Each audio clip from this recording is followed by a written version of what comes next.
नमस्कार विद्यार्थी मित्रांनो, आपल्या कपिल के ऑफिशियल या यूट्यूब चॅनलमध्ये तुमचं स्वागत आहे. विद्यार्थी मित्रांनो, टी ई टी परीक्षेची तयारी करणाऱ्या विद्यार्थ्यांसाठी आपण बालमानसशास्त्र व अध्यापनशास्त्र या विषयाची सिरीज घेऊन आलेलो आहोत. बघा, जे प्रश्न पूर्व परीक्षेला आले होते, म्हणजेच मागील वर्षी जे पेपरला आलेले प्रश्न यांचे रोज 10 प्रश्नांची सिरीज या ठिकाणी आपण घेऊन आलेलो आहोत. तत्पूर्वी तुम्ही जर आमच्या चॅनलला जर नवीन असाल तर चॅनलला सबस्क्राईब करा, जेणेकरून येणारे नवनवीन व्हिडिओ तुम्हाला मिळत जातील. बघा, या ठिकाणी आपण पहिला प्रश्न या ठिकाणी घेत आहोत, जो 81 नंबरचा होता. कारण कालच्या व्हिडिओमध्ये आपण 80 पर्यंत जे प्रश्न बघितले होते. आता बघा 81 नंबरचा प्रश्न, की व्यक्ती विकासाच्या संदर्भात खालीलपैकी कोणते विधान योग्य आहे. आता व्यक्ती विकासासंदर्भात बघा विधान, पहिलं विधान आहे, विकासावर वातावरणापेक्षा अनुवंशाचा अधिक प्रभाव असतो.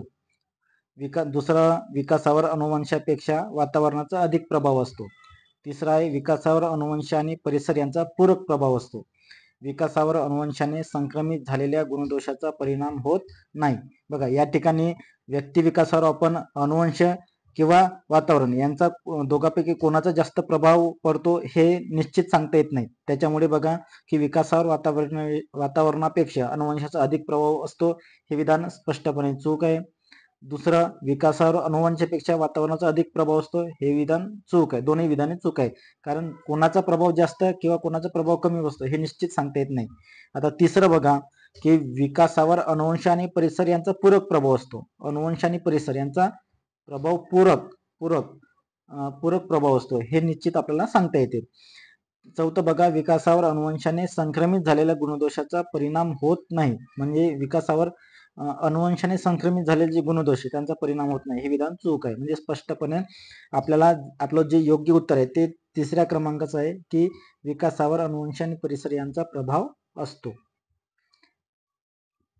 त्यानंतर बघा 82 क्रमांकाचा प्रश्न आहे, की कुमारावस्थेतील मानसिक व भावनिक विकासाच्या संदर्भात खालीलपैकी कोणते विधान असत्य आहे. असत्य विधान आपल्याला या ठिकाणी ओळखायचं आहे. बघा, आता कुमारावस्थेमध्ये या वयातील मुले आदर्शाच्या शोधात असतात हे विधान बरोबर आहे. त्यानंतर या वयात भिन्नलिंगी आकर्षण असते. बघा, कुमारावस्थेमध्ये भिन्नलिंगी आकर्षण असते. त्यानंतर या वयात शब्दसंपत्ती वाढवण्याचे कल असतो. आणि चौथा, या वयात मुले बंडखोर होतात. मुले बंडखोर होतात हे विधान सुद्धा सत्य आहे. आता बघा, कुमारावस्थेतील मुलं शब्दसंपत्ती वाढवण्याकडे कल असतो हे निश्चित चूक आहे, कारण त्यांचा शब्दसंपत्ती वाढवण्याकडे कल नसतो. त्यामुळे आपलं योग्य उत्तर राहणार आहे असत्य विधान. म्हणलं तर आपला तिसऱ्या क्रमांकाचं या ठिकाणी पर्याय बरोबर आहे. त्यानंतर बघा, खाली दिलेल्या अध्यापन प्रतिमानांची कुले व त्यानंतर येणारे अध्यापन प्रतिमाने यांच्या योग्य जोड्या लावा. आता बघा, या ठिकाणी बघा, अध्यापन प्रतिमानांची कुले आणि त्यानंतर येणारी अध्यापन प्रतिमाने. आता या ठिकाणी मध्ये बघा, ज्ञान प्रक्रिया प्रतिमाने, व्यक्तिगत विकास प्रतिमाने, सामाजिक आंतरक्रिया प्रतिमाने आणि वर्तन परिवर्तन प्रतिमाने.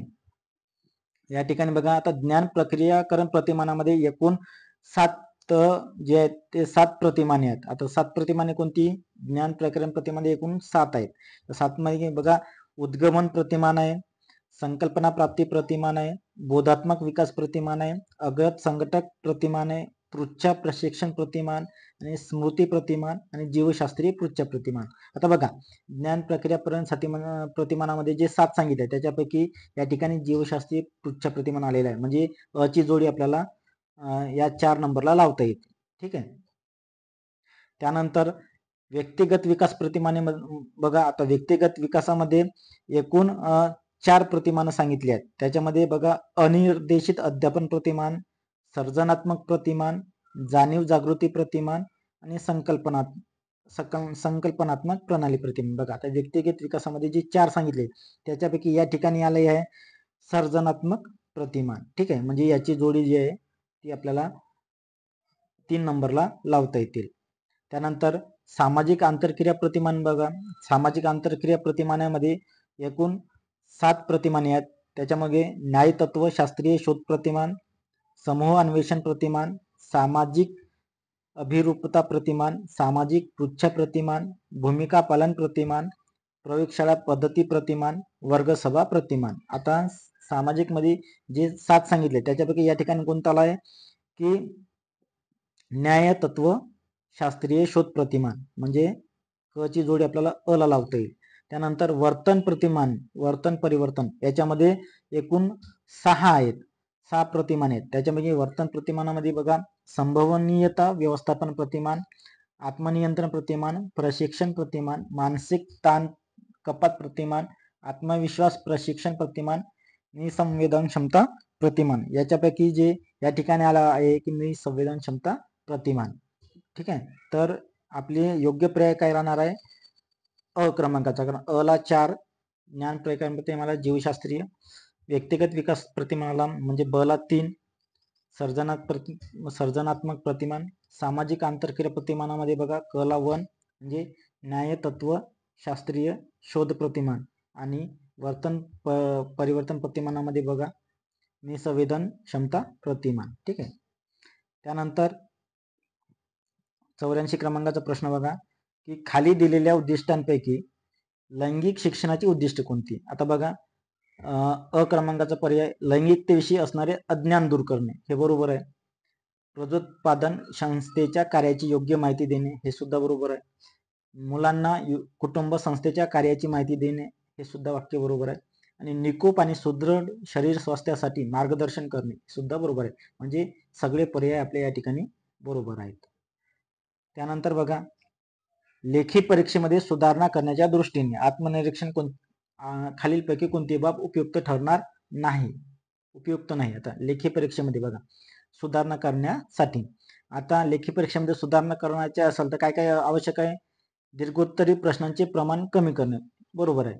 कारण जेवढे जास्त दीर्घोत्तरी प्रश्न राहतील तेवढे त्यांची उत्तरं अस्पष्ट राहण्याची संभाव्यता असते, आणि मूल्यमापनामध्ये ते व्यक्तिनिष्ठता येण्याचा संभव असतो. त्याच्यामुळे दीर्घोत्तरी प्रश्नाचे प्रमाण कमी करून वस्तुनिष्ठ प्रमाण वाढवणे, वस्तुनिष्ठ प्रश्नाचे प्रमाण वाढवले पाहिजे. त्यानंतर दुसरं बघा वार्षिक परीक्षेला महत्त्व देणे. आता फक्त वार्षिक परीक्षेला महत्त्व दिल्याने लेखी परीक्षा सुधारणार आहे का, नाही, त्याच्यामुळे हे विधान चूक आहे. त्याच्यानंतर तिसरं बघा गुणदान योजना आणि नमुना उत्तर सूची यांची सोय करणे, बरोबर आहे. गुणदान योजना आणि नमुना उत्तर सूची जर असेल तर लेखी परीक्षेमध्ये जास्तीत जास्त अचूकता येते. ठीक आहे, हे वाक्य बरोबर आहे. त्यानंतर उत्तरपत्रिकेवर बारकोडचा उपयोग करणे, तर हे वाक्य सुद्धा बरोबर आहे, कारण बारकोडच्या उपयोगाने लेखी परीक्षेमध्ये सुधारणा होऊ शकते.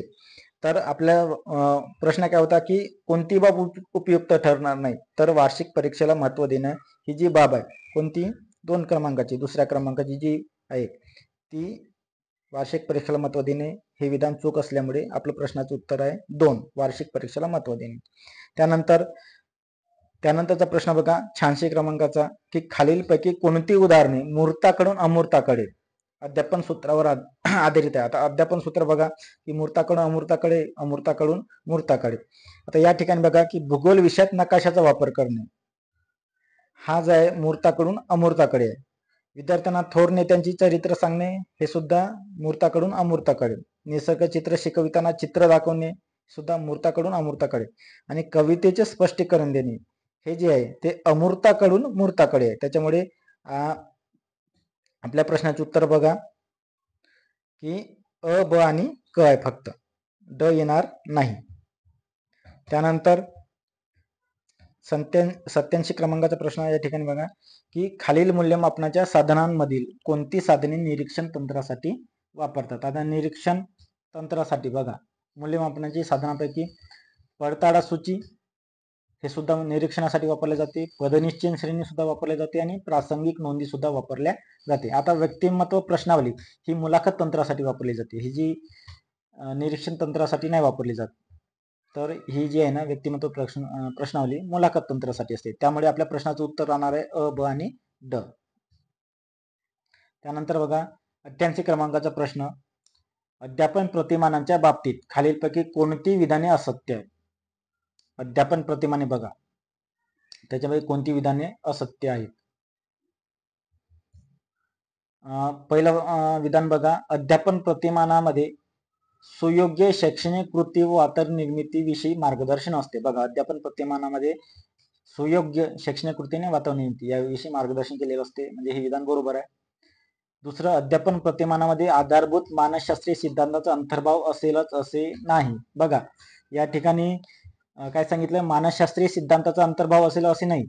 तर हे विधान स्पष्टपणे चूक आहे. कारण अध्यापन प्रतिमानाची व्याख्याच अशी आहे की त्यांना मानसशास्त्राचा सिद्धांताचा आधार असतोच. लक्षात ठेवा, अध्यापन प्रतिमानांना मानसशास्त्रीय सिद्धांताचा काय असतो, आधार असतो. त्यामुळे हे विधान या ठिकाणी असेलच असे नाही असं म्हटल्यामुळे हे विधान चूक ठरते. त्याच्यानंतर अध्यापन प्रतिमानांचा वापर करताना शिक्षकाची भूमिका ताठर नसते. लक्षात ठेवा, अध्यापन प्रतिमानांचा वापर करताना शिक्षकाची भूमिका ही लवचिक असते, ताठर नसते. त्यामुळे हे विधान बरोबर आहे. अध्यापन प्रतिमानामध्ये उद्दिष्ट साध्य करण्यासाठी मार्ग दर्शवले असतात, हे विधान सुद्धा बरोबर आहे. त्याच्यामुळे असत्य विधान कुठलं, तर आपलं बघा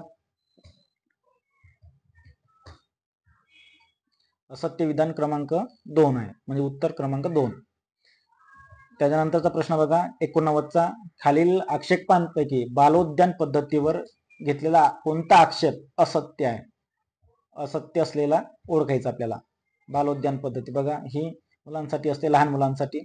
आता याच्या ठिकाणी बघा की शिक्षिका म्हणेल तेच विद्यार्थ्यांना करावं लागतं. बरोबर आहे, कारण बालोद्यान मध्ये म्हणजे लहान मुलांना खेळ घेताना शिक्षिका म्हणेल तेच विद्यार्थी करत असतात. त्याच्यामुळे जे शिक्षिका म्हणते तेच विद्यार्थ्यांना करायचे असते. साधनांच्या माध्यमातून मुलांना शिकविणे अयोग्य आहे, हे सुद्धा बरोबर आहे. स्वयं शिक्षणाचा पुरेसा वाव मिळत नाही, बरोबर आहे.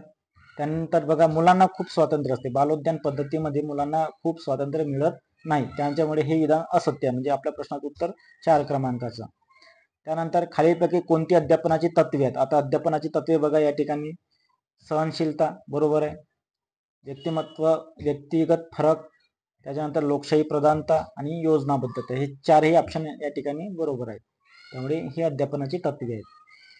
बघा विद्यार्थी मित्रांनो, या ठिकाणी आपण जी बालमानसशास्त्र आणि अध्यापनशास्त्र या विषयाच्या मागील परीक्षेमध्ये आलेले जे प्रश्नाची जी सिरीज सुरू केली होती, त्यामध्ये आपण या ठिकाणी 10 प्रश्न बघितलेले आहेत.